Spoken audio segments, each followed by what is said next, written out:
Niagara International Airport also looking like a ghost town as many of the flights here were canceled.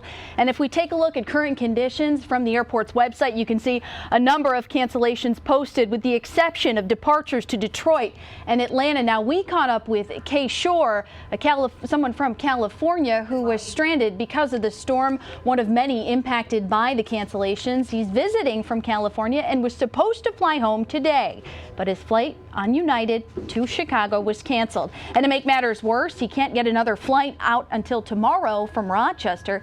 He says so far his trip home has been stressful. It's a list of problems, I just feel left back, alone.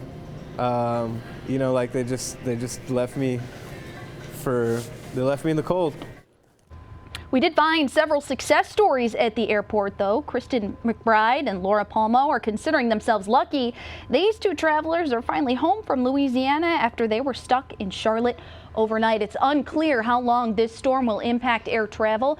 Airport officials tell me it's up to the airline to decide if and when a plane can fly. It's safe to say, though, that air travel could be a problem at least for a few days and not back to normal at least until tomorrow evening. We're live from the digital desk. Allie Tui, 7 Eyewitness News. Allie, thank you very much.